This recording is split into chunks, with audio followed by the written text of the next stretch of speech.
here are some evidential quotes and interviews in regards to the historical background and aspect of Casino Royale and Quantum of Solace, Skyfall, Spectre, Thunderball, and Dr. No.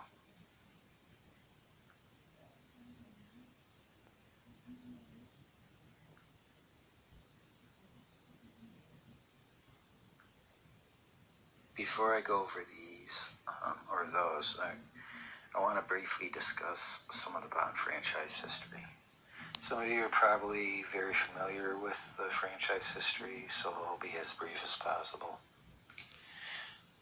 The first non-canonized Bond was Fleming in 1955 sold the rights. I'm sorry, in 1954, CBS paid Fleming to adapt Casino Royale into a TV spot, and I believe they paid him $1,000, and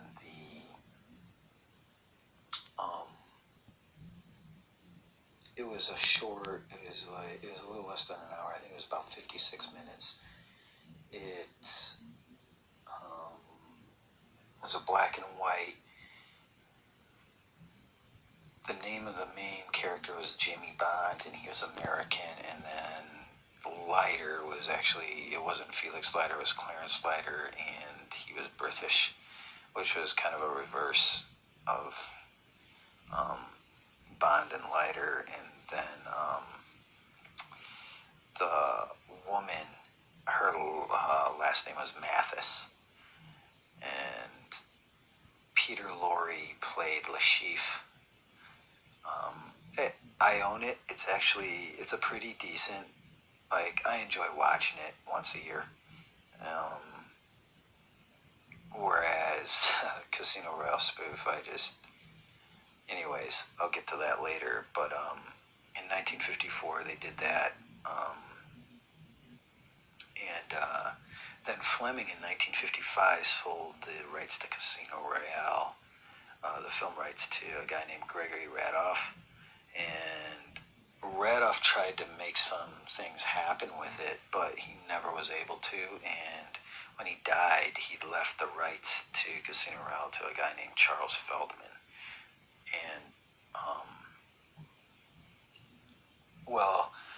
And Harry Saltzman had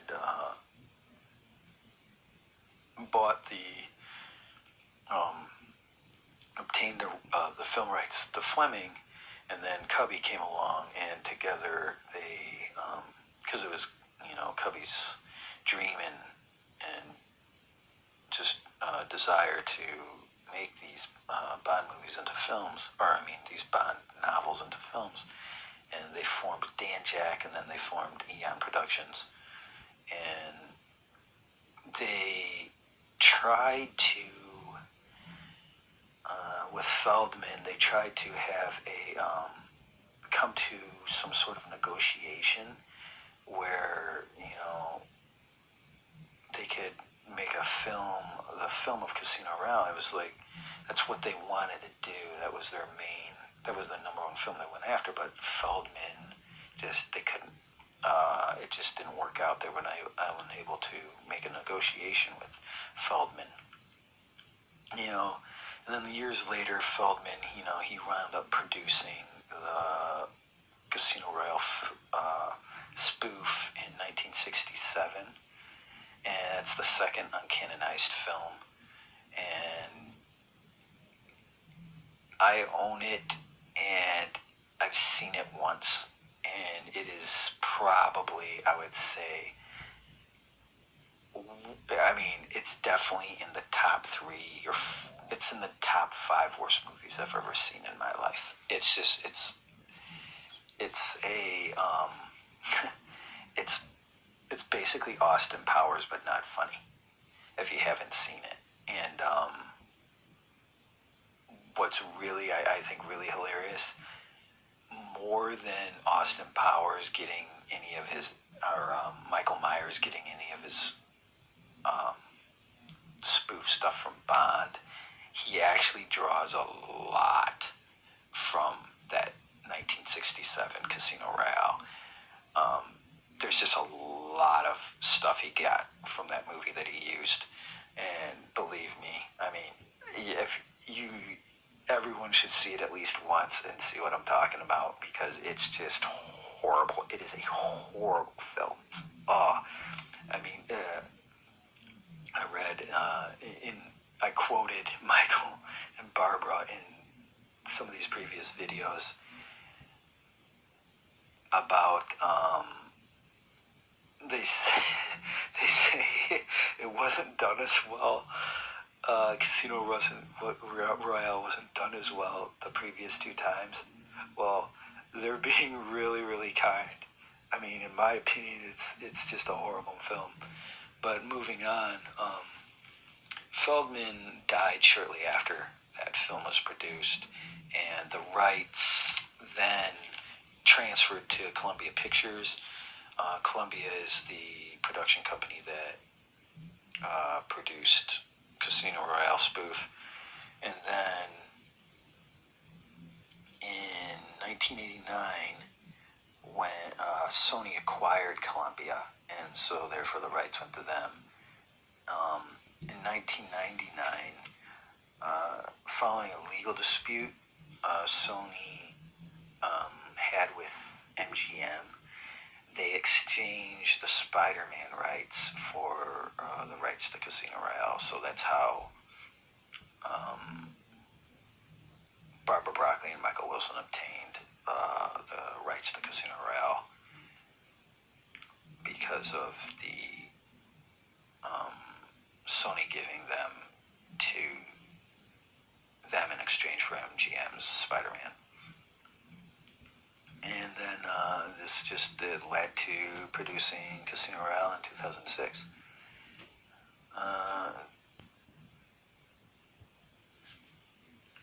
So moving on to the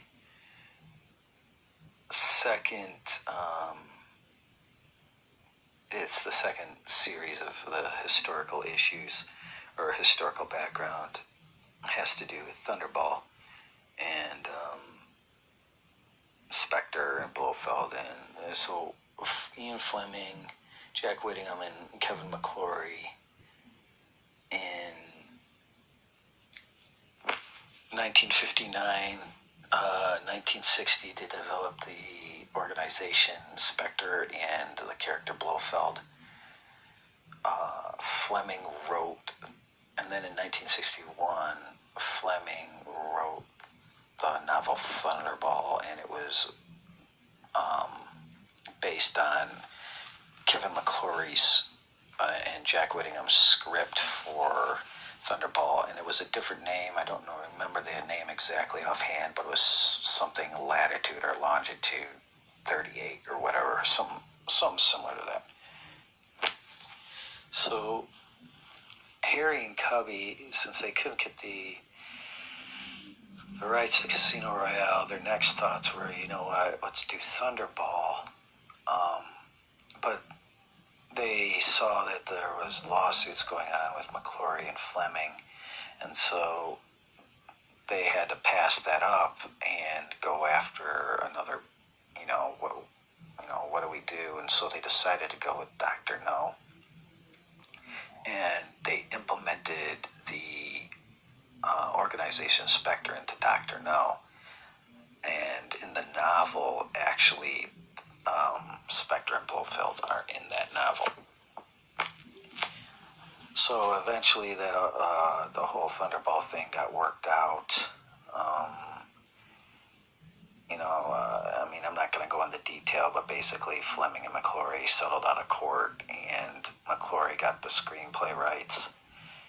So in 1965,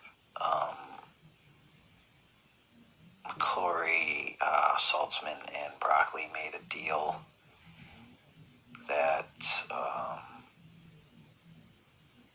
they produced the film Thunderball, and McClory would be credited as a producer for that film, and then, like 20, 18 years later, in 1983, McClory decided to do an adaptation of Thunderball called Never Say Never Again. That's the third non-canon film. And it's basically Thunderball, and the director for Empire Strikes Back is the same director. Kirshner, I think it is. I think that's his last name. Anyways, so McClory did that, and they used Sean Connery. It's actually, I enjoy that movie. It's not. It's low on my. Like I said, I don't really consider these movies, these other three Bond movies. Well, it's not completely true.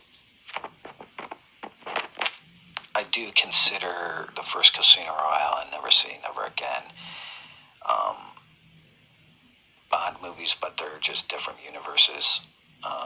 But I enjoy seeing it. It's actually grown on me. It's not that bad of a film, but I mean, I still like all the other Bond films better from Eon. Anyway, moving on. 1999 or 1990, McClory again. He tries to make an adaptation, but it just doesn't work out. He doesn't continue on with it. And then in 2000,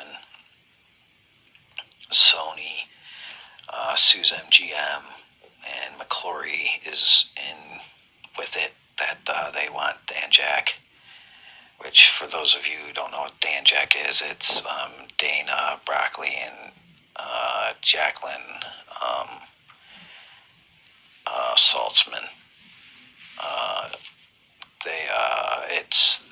That's what it was named after, but it's their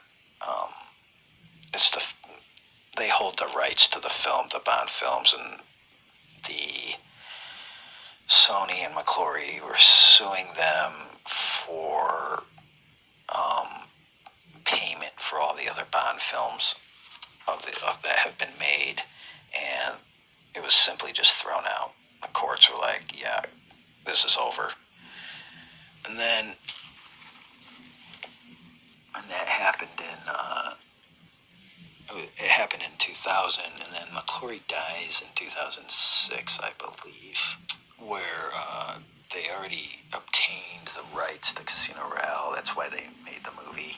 And then in 2013, Eon acquires McClory's rights to Thunderball, and that opens up the freedom to implement Blofeld Inspector back into the movies. And the reason they were able to do that earlier was because, I'm sorry, let me explain what I'm saying. The reason they were able to put Blofeld Inspector in the earlier movies was because they had a contract with McClory that I believe it was either 10 or 12 years that he couldn't make his own film, and that's why if you add it up, 1965 Thunderball, 12 years from that is 77. 1977 was The Spy Who Loved Me, and that's why The Spy Who Loved Me, they actually were going to originally